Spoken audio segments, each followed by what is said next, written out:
Perkenalkan, nama saya Theodorus Riki, peserta latihan dasar CPNS Kementerian Kesehatan Republik Indonesia tahun 2022, golongan 3, angkatan 8 dan kelompok 2.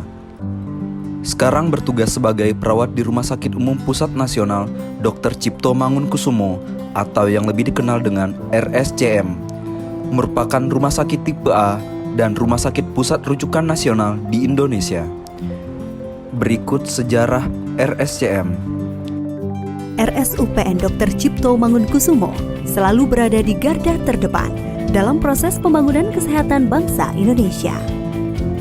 Kehadiran RSUPN Dr. Cipto Mangunkusumo diawali dengan didirikannya CBZ atau Central Burgerlijk-Ziekenhuis oleh pemerintah Hindia Belanda pada tahun 1919. Di zaman penjajahan Jepang, CBZ berubah nama menjadi Ika Daigaku Byongin atau Rumah Sakit Perguruan Tinggi. 17 Agustus 1945, nama rumah sakit ini diubah menjadi Rumah Sakit Umum Negeri atau RSON. Tahun 1950, nama RSON berubah menjadi Rumah Sakit Umum Pusat atau RSUP. Lalu pada tanggal 17 Agustus 1964 menjadi Rumah Sakit Cipto Mangunkusumo, disingkat RSTM. Sejalan dengan perkembangan ejaan baru, singkatan ini pun berubah menjadi RSCM. Tanggal 13 Juni 1994, RSCM diresmikan menjadi Rumah Sakit Umum Pusat Nasional atau RSUPN Dr. Cipto Mangunkusumo. Namun masyarakat luas tetap menyebutnya sebagai RSCM. Adapun visinya yaitu menjadi Rumah Sakit Umum Pusat Rujukan Nasional terdepan dalam layanan, pendidikan, dan penelitian yang berstandar internasional. Dan berikut misinya. Adapun nilai budaya RSCM yaitu integritas, profesionalisme, kepedulian, kolaborasi, dan keunggulan.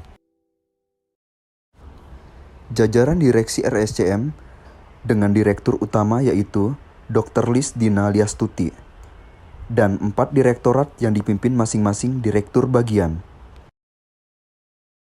Bidang pelayanan keperawatan di bawah pimpinan Direktorat Pelayanan Medik, Keperawatan, dan Penunjang. Sebagai seorang perawat, saya mempunyai tugas dan fungsi. Adapun tugas perawat adalah memberikan asuhan keperawatan secara holistik kepada individu, keluarga, dan masyarakat yang meliputi aspek kebutuhan biologis, psikologis, sosial, budaya, dan spiritual. Asuhan keperawatan meliputi pengkajian keperawatan, penentuan diagnosa keperawatan, intervensi keperawatan, implementasi keperawatan, dan evaluasi keperawatan.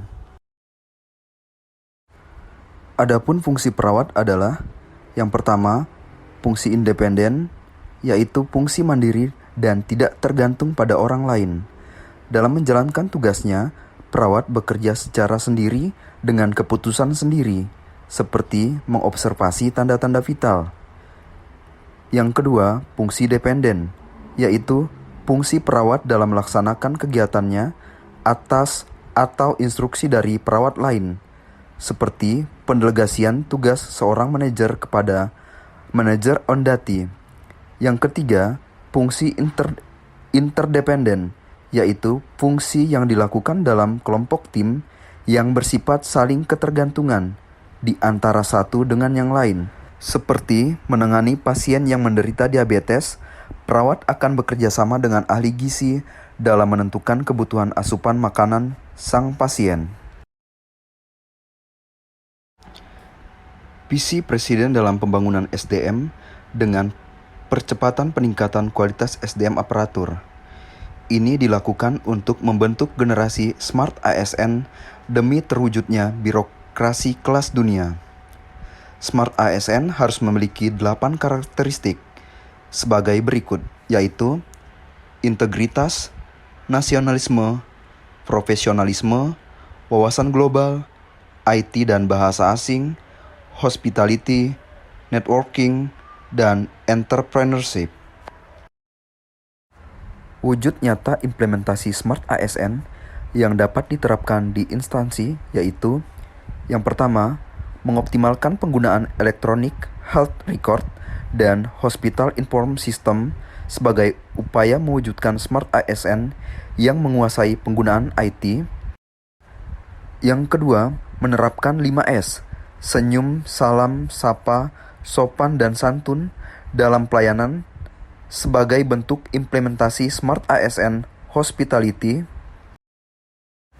Yang ketiga, mengikuti studi kasus terkait kondisi pasien yang rutin dilaksanakan setiap hari Rabu sebagai bentuk implementasi Smart ASN wawasan global. Yang keempat, memberikan asuhan keperawatan sesuai dengan SOP yang berlaku sebagai bentuk implementasi Smart ASN integritas. Sekian penerapan Smart ASN di instansi saya. Terima kasih.